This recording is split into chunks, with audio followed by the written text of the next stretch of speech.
I saw Matilda across the playground, and I said to one of my friends, I'm like, I need to find out what her MSN is. Yeah. And that's how it started, because I was like, I cannot talk to her in real life, but I need her MSN. Go, go, go! Are you doing anything? That's a massive crash. And it's happened immediately. This is amazing. Big shot, and it's lights out, and away we go. I actually lived about 5 minutes down the road from the Dumsneys, and we were quite good family friends. We would see them at the pub every now and then their boys got into motorbikes as well. We went and did a couple motocross races together, and we got along quite well, and you know, we've sort of been crossing paths again in motorsport, and we always say good day when we see each other. But yeah, we it was about 10 minutes down the road from them. Yeah.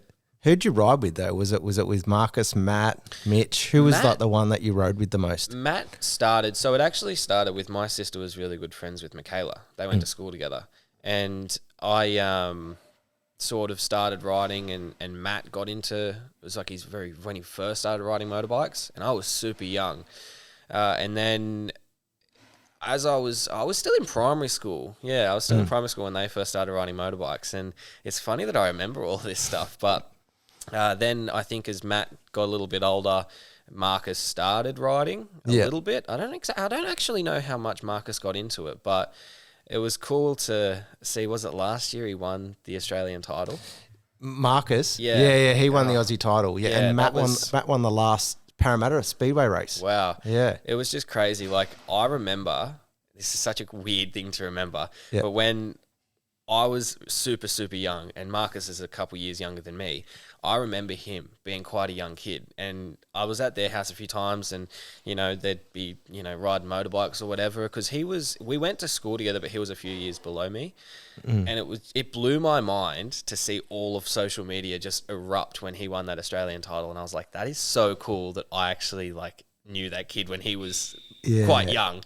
And I'm real happy for him. We don't talk too much. I haven't really spoken to him since I was at school, but it's really cool to see Marcus doing so well. Yeah. So were you in school with Matt or Marcus though? Matt's a couple years above me, and Marcus is a couple years below me. So I was kind of in this weird middle ground, but because my sister was really close with Michaela, it was, sort of just the whole family side came together a few times and united in that front. Yeah. What about, like, you've obviously known the Newton family too. Did you go to the school with the Newton boys and the daughters, or Michael Newton's family? So that actually happened through association with my dad. He knows Michael quite well. Obviously crewed for him a few times, and then with their kids, obviously close family friends. They live just down the road from us as well. Josh, a couple years younger than me, but there was. I always get confused with this because there's one of Michael's daughters was 1 year below me in school. Yeah. Isabella. Yeah, one of them went on to do filming in Hollywood. Yeah. So Isabella was a year below me in school, but then Josh was quite a few years younger than me as well. But obviously now that Josh is working with Michael, I see him quite a bit when we wrap cars for them or at the racetrack. So we catch up with him every now and then, but I've sort of moved.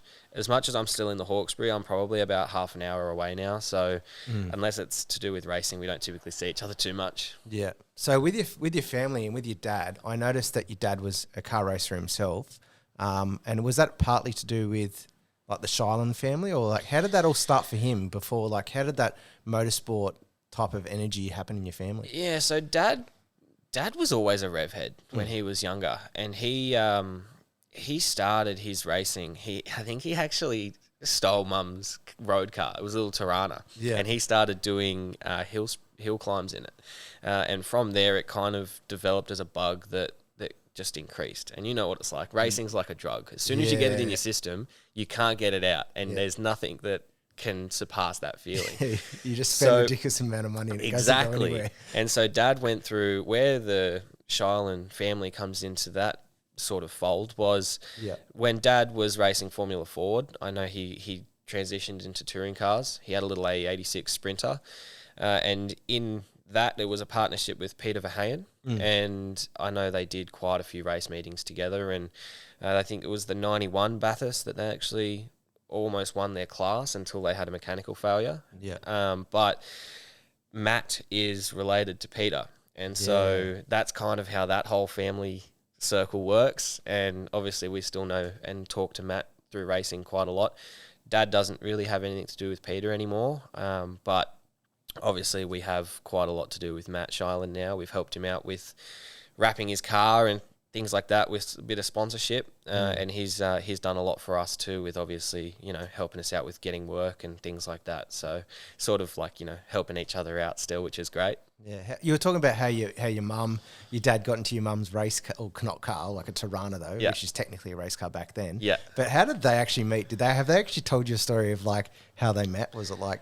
Yeah, so they were actually both hairdressers. Really? Enough. My dad was a hairdresser when he was a lot younger. So no way. The way that whole plan, Dad had a couple of hairdressing salons. Really? And it got to the point where where the Shockwave sign started was he had a little vinyl cutter, and it was just out the back of one of his salons, and he got sick of doing hair. He was so over it. He couldn't stand it anymore. And he started just, making a couple stickers for his race cars and whatnot. And then he sort of thought, this is pretty cool. He started picking up a couple little jobs here and there. And before he knew it, he made the big transition to get rid of all of the salons and, kick off a sign shop.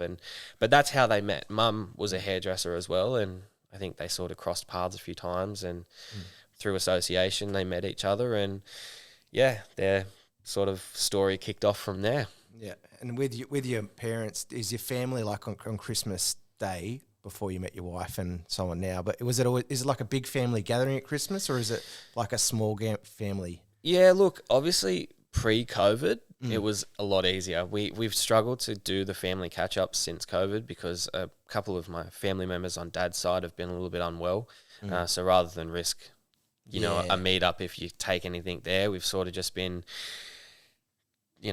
trying to call each other on the phone and things like that. But obviously pre-COVID, Mum had...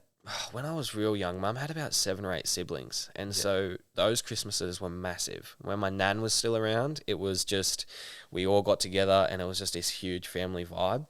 Dad's side of the family was good too. He had a sister and a brother, and they would bring all their kids along, and that was quite fun. But I think once my grandparents passed away, there was just this huge divide on kind of both sides of the family, really. And that, like, obviously we still have our really close connection still. Yeah. But yeah, our Christmases used to be a lot bigger than they are now, which is a bit of a shame. But I think obviously as you grow up, family have issues and move away from each other. And yeah, it gets hard, but for the most part, we've got a pretty good family unit. Yeah. So your nan was like the glue there. She was, yeah. My nan was the glue, which held everyone together. And then once she passed away, there was family problems and things like that. And yeah, it was a real shame because I was quite young when that all happened, so I don't typically know the ins and outs of it all, but all I know is that I went from having huge Christmases with like heaps and heaps of people there to it was quite a close-knit group. And we're super lucky now, but like I live 3 minutes down the road from my dad, and my sister's 1 minute up the road from me. So we have a really close family group now, and for Christmases it's great because we all get together and the young kids get to play, and I'm now at an age now where I'm not that little kid anymore, but I get to watch them have fun, and it's actually really wholesome and rewarding. And now I finally understand why parents love Christmas so much. Yeah. And you're just now like recently a dad to your wife. Yep. Is it Melissa? Matilda. There yes. Yeah.